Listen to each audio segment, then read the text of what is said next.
के साथ ज़रूरी क़वानीन के खिलाफ किसान मुख्तलिफ मुहास पर जमे हुए हैं। वो एहतजाज और भूख हड़ताल कर रहे हैं। एहतजाजी किसानों और मरकज के बीच बातचीत की राह भी हमवार होती मालूम हो रही है। इस बीच किसान तंजीम BKU लोक जनशक्ति ने ज़रूरी क़वानीन पर सुप्रीम कोर्ट से रुजू किया है। BKU लोक जनशक्ति ने ज़रूरी क़वानीन को गैर आईनी करार दिया है। तंजीम ने अदालत से ज़रूरी क़वानीन को रद्द करने की भी दरख्वास्त की है।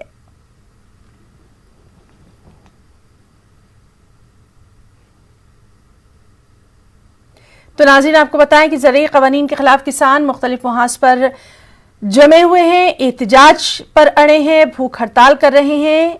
हालांकि इस सब के बीच एहतजाजी किसानों और मरकज़ के बीच बातचीत की राह हमवार होती मालूम हो रही है। एक अहम खबर यह है कि किसान तंजीम BKU लोक जनशक्ति ने ज़रूरी क़वानीन पर सुप्रीम कोर्ट से रुजू किया है। दरअसल BKU लोक जनशक्ति ने ज़रूरी क़वानीन को गैर आईनी करार दे दिया है और अदालत से इन ज़रूरी क़वानीन को रद्द करने की दरख्वास्त की है। इस पर क्या कुछ और मौक़िफ़ रहता है, क्या कुछ कहा जाता है, उससे भी लगातार हम आपको अपडेट करवाते रहेंगे। फिलहाल किसान तंजीम BKU लोक जनशक्ति ने ज़रूरी क़वानीन पर सुप्रीम कोर्ट से भी रुजू किया है। इससे पहले भी कोर्ट का रुख किया जा चुका है। कोर्ट की तरफ से कई बातें भी सामने आई थी।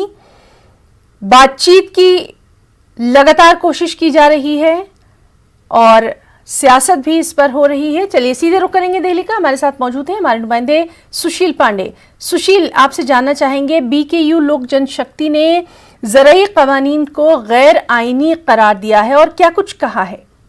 जी देखिए ना, साफ तौर से भारतीय किसान यूनियन भानु गुट की तरफ से ये सुप्रीम कोर्ट में याचिका दाखिल करके कहा गया है कि जो कानून की सरकार फिलहाल लेकर आई है किसानों को लेकर 3, ये फिलहाल असंवैधानिक है। लिहाजा इस पूरे मामले में उनको भी पक्षकार बनाया जाए, क्योंकि लंबे समय से उनकी तरफ से एक याचिका दाखिल की जानी थी और सुप्रीम कोर्ट में जब पिछली सुनवाई हुई थी तो सुप्रीम कोर्ट ने फ्रीडम दिया था तमाम किसान यूनियन को कि इस मामले में बिना किसान को सुने किसी भी प्रकार का आदेश जारी नहीं किया जा सकता है। तो फिलहाल किसान की जो संस्था है, यानी कि 8 किसानों के गुट के बाद अब ये दूसरा किसान संगठन है जिसने सुप्रीम कोर्ट में याचिका दाखिल करके पक्षकार होने की मांग की गई है। जी सुशील, तो बहुत बहुत शुक्रिया अदा करना चाहेंगे आपका। लगातार अहम खबर से हम अपने तमाम नाज़रीन को वाकिफ करवाते रहेंगे। उधर राहुल गांधी की क़यादत में कांग्रेस के वफ़द ने सदर जमहूरिया रामनाथ कोविंद से मुलाकात की। उन्हें एक मेमोरेंडम सौंपा। मेमोरेंडम के साथ साथ किसानों का दस्तखत भी सदर जमहूरिया के सुपुर्द किए गए। कांग्रेस ने 2 करोड़ दस्तखत जमा किए थे। राहुल गांधी ने सदर जमहूरिया से ज़रूरी क़वानीन मनसूख करने का मुतालबा किया। ज़रूरी क़वानीन की मनसूखी के लिए कांग्रेस के जरिए मुल्की सतह पर ये दस्तखती मुहिम चलाई गई थी। अभी मैं कुछ दिन पहले ऑपोजिशन पार्टीज के लीडर्स के साथ गया और अब हम कांग्रेस पार्टी के जो सीनियर लीडर्स हैं उनके साथ गए। राष्ट्रपति से हमने कहा कि ये जो कानून बनाए गए हैं ये किसान विरोधी कानून है और इससे किसानों का जबरदस्त नुकसान होने वाला है, मजदूरों का, किसानों का। सरकार ने कहा था कि ये कानून किसान के फायदे के हैं और देश को दिख रहा है कि किसान कानून के खिलाफ खड़ा हुआ है। और मैं प्रधानमंत्री जी से कहना चाहता हूं कि ये किसान हटेगा नहीं। प्रधानमंत्री को यह नहीं सोचना चाहिए कि किसान और मजदूर घर चले जाएंगे, नहीं जाएंगे। जब तक ये कानून वापस नहीं लिया जाएगा, जॉइंट सेशन कीजिए और कानून को एकदम वापस लीजिए, क्योंकि किसान वापस नहीं जाने वाला है। और हम सब, विपक्ष की सब पार्टियां किसानों के साथ, मजदूरों के साथ खड़े हैं और खड़े रहेंगे। जिस प्रकार से यह कानून पास किया गया वो भी बिल्कुल गलत था। बिना डिबेट किए, बिना किसानों से चर्चा किए, बिना मजदूरों से पूछे ये कानून ऊपर से थोप दिए गए हैं और इन कानूनों को हटाना ही पड़ेगा, विद्रॉ करना ही पड़ेगा। हम 3 लोग राष्ट्रपति के पास गए हैं, बट हम करोड़ों सिग्नेचर्स लेके गए। हम किसान की आवाज राष्ट्रपति जी को तक ले गए। सर्दी का मौसम है और पूरा देश देख रहा है कि किसान दुख में है, दर्द में है और मर भी रहे हैं। प्रधानमंत्री को सुनना ही पड़ेगा। और बीजेपी लीडर शाहनवाज हुसैन ने कांग्रेस के 2 करोड़ दस्तखत जमा करने और सदर जमहूरिया को सौंपने पर ही सवाल उठा दिया। शाहनवाज हुसैन ने कहा कि कांग्रेस सड़कों पर तो नजर नहीं आई, लेकिन 2 करोड़ दस्तखत जमा हो गए, ये जरा सुनने में अजीब लगता है। एक बार भी नहीं सुना कि कांग्रेस के कार्यकर्ता किसानों से मिले हैं और 2 करोड़ किसान से मिल लिए, सिग्नेचर ले आए। ये तो बहुत बड़ा सवाल है इस देश में।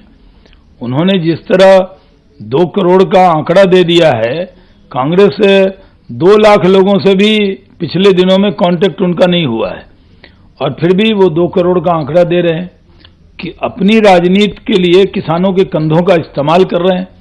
जो बिल किसान के पक्ष में है उसको लेकर कांग्रेस किसानों को गुमराह कर रही है।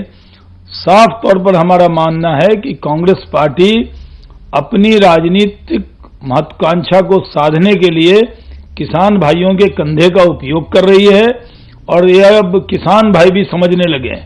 वो किसी से जाकर अपनी बात रखें, राष्ट्रपति जी से मिल लें, लेकिन किसानों के दरवाजे पर वो जाते हुए नहीं दिखे हैं कितने दिनों से। वो पिछले लोकसभा के चुनाव से पहले किसानों के साथ दिखे थे, उसके बाद से तो मैंने नहीं देखा उनको। और कहते हैं 2 करोड़ सिग्नेचर ले आए हैं। ये भी एक $1 मिलियन क्वेश्चन है कि कहां से ये सिग्नेचर लाए। राहुल गांधी की क़यादत में राष्ट्रपति भवन तक एहतजाज कर रही प्रियंका गांधी को पुलिस ने हिरासत में ले लिया। हिरासत में ली गई प्रियंका गांधी ने कहा कि मोदी सरकार अपनी जिद पर अड़ी है। आज जो भी सरकार से सवाल करता है उसे मुल्क मुखालिफ शख्स करार दे दिया जाता है। प्रियंका गांधी ने मजीद कहा कि सरकार के दिल में किसानों के लिए कोई इज्जत नहीं है। पुलिस ने कुछ देर बाद ही प्रियंका गांधी को छोड़ दिया। जिम्मेदारी लेनी पड़ेगी जी। सरकार 5 सालों के लिए, 6 सालों, 7 सालों के लिए नहीं चल सकती। अगर आप सिर्फ विपक्ष को हर चीज की जिम्मेदारी दे रहे हैं, आपकी जिम्मेदारी है किसानों की आवाज को सुनना, आपकी जिम्मेदारी है, सरकार की जिम्मेदारी है। इस जनता के प्रति सरकार जवाबदेह है।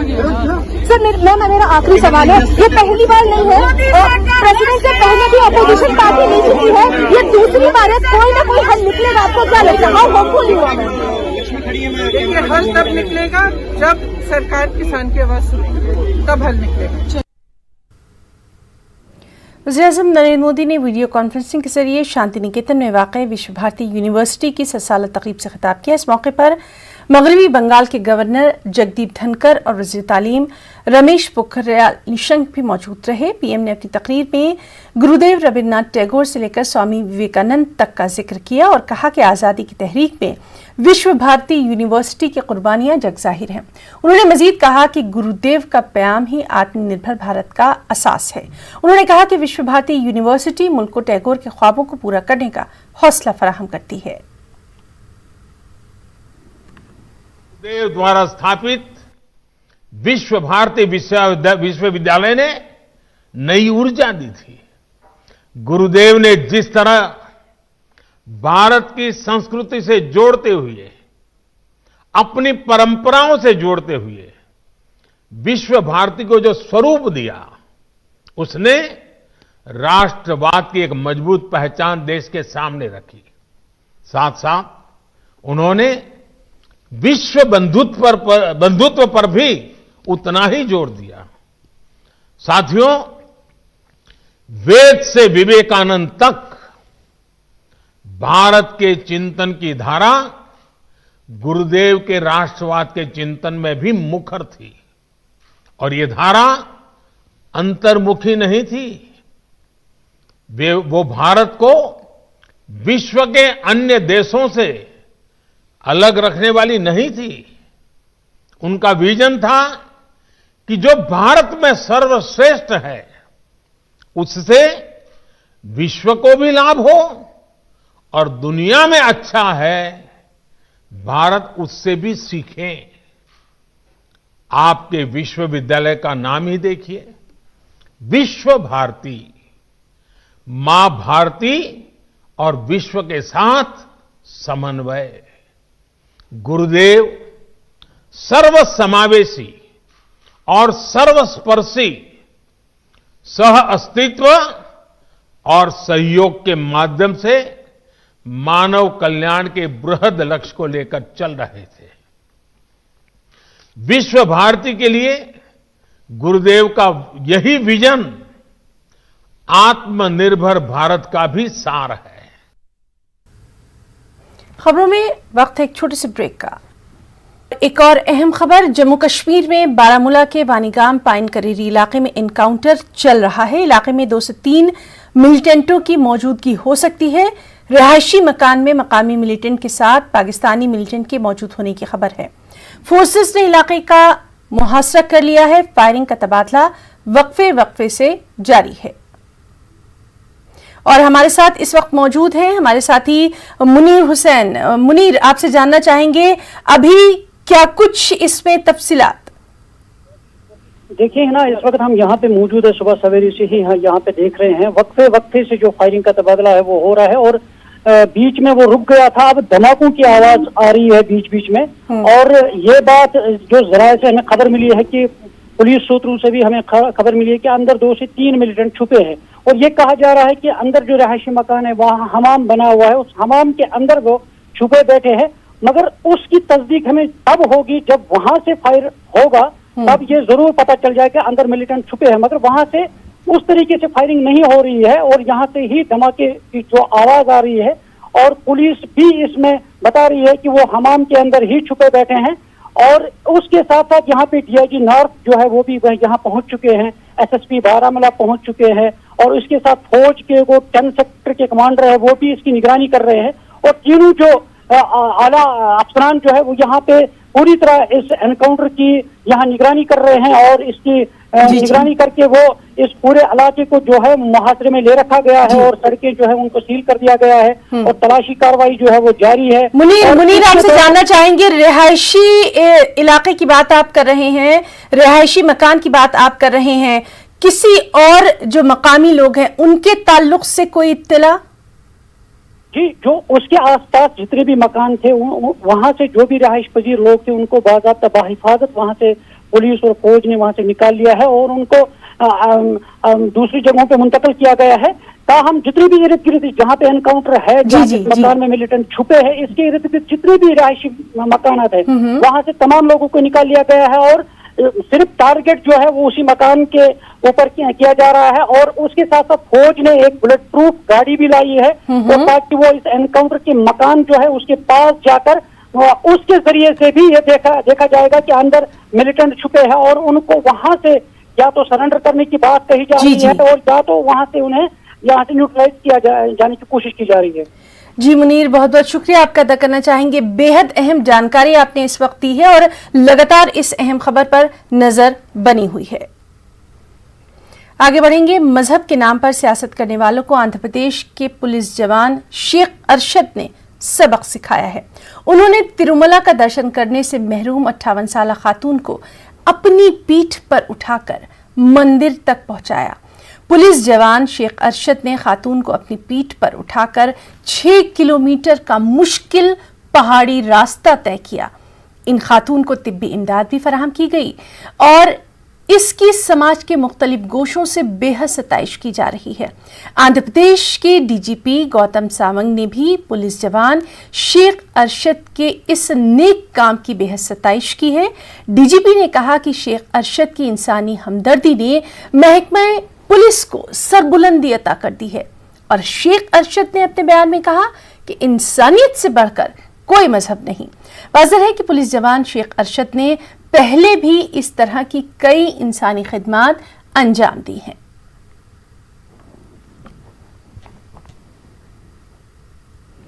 उत्तर प्रदेश की योगी आदित्यनाथ हुकूमत मुजफ्फरनगर फसादात मामले में इल्जामात का सामना कर रहे 3 बीजेपी लीडरों के खिलाफ केस वापस लेने के लिए अदालत पहुंची है। बीजेपी लीडर संगीत सोम, रुकन असेंबली सुरेश राणा, कपिल देव और साध्वी प्राची के खिलाफ मुकदमात वापस लेने के लिए अदालत से रुजू किया गया है। इन लीडरों पर इश्तियाल अंगेज तकरीर करने, हथियारों से लैस हुजूम जमा करने और मजहबी मुनाफरत को हवा देने के इल्जामात आयद हैं। सरकारी वकील राजीव शर्मा ने जानकारी दी कि केस को वापस लेने के लिए हुकूमत की जानिब से मुजफ्फरनगर की एडीजे अदालत में अर्जी दाखिल कर दी गई है। कोर्ट ने फिलहाल इस पर सुनवाई नहीं की है। वाज़ेह है कि 2013 में मुजफ्फरनगर फ़िक़्रवाना फसादात में 63 से ज्यादा अफराद मारे गए थे, हजारों बेघर हो गए थे।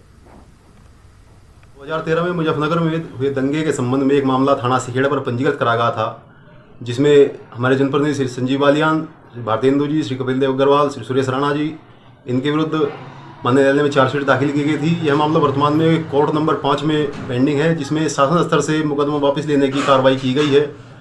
अभियोजन को यह पत्र माननीय जिलाधिकारी महोदय के माध्यम से प्राप्त हुआ। उसमें 321 की एप्लीकेशन हम लोगों ने कोर्ट नंबर 5 में मूव की है। उस पर कार्रवाई अभी तक पेंडिंग है। जो भी भविष्य में इस पर एक्शन होगा उसमें आपको अवगत कराया जाएगा। और अब बात करेंगे कोरोना की। मुल्क में कोरोना के 24,712 नए मामलों की तस्दीक हुई। इस तरह मुल्क में कोरोना के मुसद्दिक़ा मामले बढ़कर 1,01,23,778 हो गए। वज़ारत सेहत और ख़ानदानी महफूद के जरिए जारी करदा आदाद शुमार के मुताबिक पिछले 24 घंटों में 312 मरीजों की कोरोना से मौत हुई, जबकि इसी अरसे में 29,791 मरीज शिफायाब हुए। मुल्क में अब तक 96,93,173 अफराद कोरोना को मात दे चुके हैं। मुल्क में कोरोना के एक्टिव मामले 2,83,849 हैं।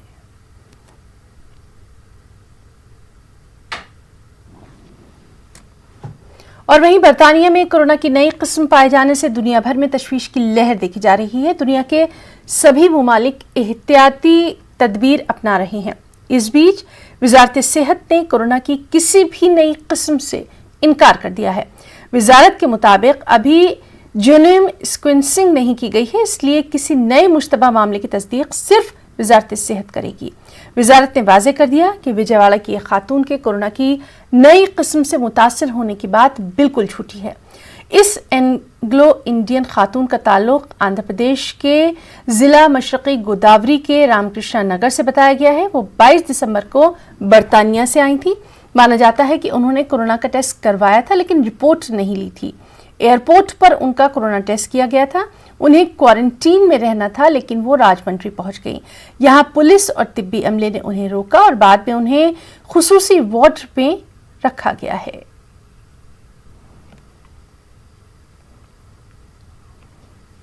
कर्नाटक में क्रिसमस के लिए खुसूसी रियायत दी गई है। हुकूमत ने इस ताल्लुक से हिदायत जारी कर दी है। क्रिसमस के इज्तिमात की इजाजत दी गई है। साथ ही कहा गया है कि कोरोना के जवाबित पर अमल करना लाजमी होगा। 26 दिसंबर से 2 जनवरी तक कर्नाटक में नाइट कर्फ्यू नाफिज है। और दिल्ली में कोरोना के हालात पर दिल्ली के वज़ीर-ए-आला अरविंद केजरीवाल ने प्रेस कॉन्फ्रेंस की और कहा कि दिल्ली हुकूमत कोरोना की टीकाकारी के लिए बिल्कुल तैयार है। तमाम तर तैयारियां मुकम्मल कर ली गई हैं। पहले मरहले में हेल्थ केयर वर्कर समेत 51 लाख अफराद को कोरोना का टीका दिया जाएगा। संक्रमण दर 1% से भी कम हो गई है। डेली जो मौत होती थी उसमें काफ़ी कमी आई है। हमें और भी कम करना है इन मौतों को। रिकवरी रेट भी काफ़ी सुधार हुआ है। रिकवरी रेट काफ़ी ज़्यादा बढ़ गया है। जो लोग बीमार हो रहे थे वो अब ठीक हो के घर जा रहे हैं। लेकिन सब लोगों की नज़र अब वैक्सीन की तरफ है कि कब वैक्सीन आएगी और कब सब लोगों को कोरोना से मुक्ति मिलेगी। हमने दिल्ली सरकार में वैक्सीन अपने दिल्ली के लोगों को वैक्सीन देने के लिए पूरा इंतजाम कर लिया है। दिल्ली सरकार पूरी तरह से तैयार है केंद्र सरकार से वैक्सीन रिसीव करने के लिए, वैक्सीन को स्टोर करने के लिए और लोगों को वैक्सीन लगाने के लिए। केंद्र सरकार ने 3 किस्म के प्रायोरिटी लोगों को लिस्ट बनाई है कि सबसे पहले इन्हें दिया जाएगा वैक्सीन, क्योंकि वैक्सीन आएगा एकदम से, उसकी प्रोडक्शन तो इतनी ज़्यादा प्रोडक्शन नहीं हो सकती कि सारे देश को एक साथ दिया जा सके, उतनी कैपेसिटी भी नहीं होगी। तो प्रायोरिटी एरिया 3 किस्म के प्रायोरिटी एरिया बनाए गए हैं कि पहले इन लोगों को दिया जाएगा। उसमें है सबसे बड़ा priority area health care worker, हमारे डॉक्टर्स, हमारे नर्सेज, पैरामेडिकल स्टाफ, ये जितने लोग हैं हेल्थ केयर वर्कर्स जो हैं। और बेहद अहम खबर, मरकज का किसानों को जवाब। किसानों के खत का हुकूमत ने जवाब दिया है और अपने जवाब में हुकूमत ने कहा है कि हुकूमत बातचीत के लिए तैयार है, एहतजाज किसान अपना खत्म करें और खुले दिल से बातचीत करें। तो मरकज का किसानों को जवाब, किसानों के खत का हुकूमत ने जवाब दिया है। और चलिए सीधे रुख करेंगे दिल्ली में मौजूद हमारे साथी अशरफ काज़मी का। अशरफ, बेहद अहम खबर है, सेंटर ने कहा है कि एहतजाज खत्म किया जाए और खुले मन से, खुले दिल से बातचीत की जाए। लगातार हम ये बात कह रहे थे कि बातचीत के दरवाजे खुले हैं, आगे बढ़ना ज्यादा जरूरी है। बिल्कुल हिना, देखिए आपसे कुछ ही देर पहले कृषि मंत्रालय में संयुक्त सचिव है विवेक अग्रवाल, जो सरकार की तरफ से वार्ता कर रहे हैं और इन्हीं को के जरिए पत्राचार हो रहा है। कल किसानों ने जो सरकार के नाम अपना पत्र भेजा था वो विवेक अग्रवाल को ही भेजा था। वो ही सीईओ हैं प्रधानमंत्री किसान योजना का, तो उनको उन्होंने आज जवाब दिया, जिसपे उन्होंने साफ लिखा है कि कल जो आपने जवाब पत्र भेजा है उसके जवाब में ये लिख रहा हूं, आप लोग पहले आंदोलन खत्म करें, सरकार से खुले मन के पास आइए, खुले मन से आइए, बात करने को तैयार है। हर मुद्दे पर सरकार आपसे बात करने को तैयार है। आप सिर्फ टाइम और डेट बताइए। जगह हमारी विज्ञान भवन है और यहाँ पर मंत्री भी मौजूद रहेंगे, केंद्रीय कृषि मंत्री और दूसरे गण, सब लोग आपसे वार्ता करने को तैयार है। एक चीज और उन्होंने इसमें लिखी है कि अगर आपको कुछ और मुद्दों पर भी बातचीत करनी है तो सरकार हर उस मुद्दे पर बात करने को उस पे भी तैयार है, लेकिन शर्त उन्होंने सिर्फ इतनी लगाई है कि आप आंदोलन खत्म कीजिए और बातचीत कीजिए। है ना जी अशरफ, तो कहीं ना कहीं एक बातचीत की राह जो है वो हमवार हुई है। अभी क्या कुछ इस तरह की इत्तला मिल रही है कि इस खत का या इस तरह की जो बातचीत की पेशकश की गई है उसका किसानों की तरफ से कोई जवाब, इसकी कोई इत्तला? देखिए हिना, अब से कुछ देर पहले ही ये पत्र लिखा गया है और अब हो सकता है कि किसानों तक पहुंच गया हो या पहुंचने वाला हो। तो किसान के जो नेता हैं, जो 42 अलग अलग संगठन हैं जिनकी तरफ से ये पत्र आया है, तो सरकार ने भी उन्हीं सब 42 को ही कोट किया है। तो ये लोग चर्चा करेंगे, बात करेंगे, उसके बाद फिर कोई रद्दोमल किसानों की तरफ से आने की। तो बेहद अहम खबर कि कम से कम बात रखी गई है, एक पेशरफ्त हुई है। इस अहम खबर पर लगातार नजर बनी रहेगी। बहुत बहुत शुक्रिया आपका तमाम तर जानकारी के लिए। तो नाज़रीन, आपको बताएं कि मरकज का किसानों को जवाब है, किसानों के खत का हुकूमत ने जवाब दिया है, हुकूमत बातचीत के लिए तैयार है, एहतजाज खत्म करें और खुले मन से बात करें। अब इसका क्या कुछ जवाब किसानों की तरफ से सामने आता है उससे भी हम आपको रूबरू करवाएंगे। एक और दिलचस्प खबर, अजमेर के कृष्णगंज थाना इलाके में गुज़िश्ता रोज लाखों रुपए के ब्रांडेड कपड़े चोरी करने की वारदात पेश आई और चोरी की ये पूरी वारदात सीसीटीवी में कैद हो गई। पुलिस सीसीटीवी कैमरे में कैद तस्वीर की मदद से अब जांच कर रही है। ये सारे इधर से चश्मे वश्मे कांच वांच वगैरह निकाला है।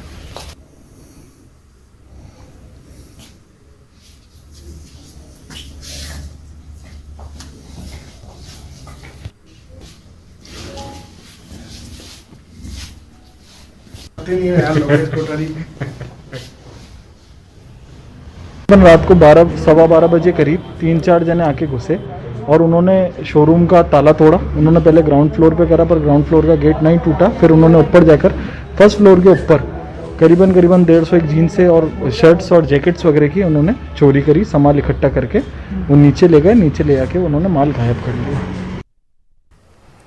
तो खबरों में फिलहाल इतना ही। आदाब।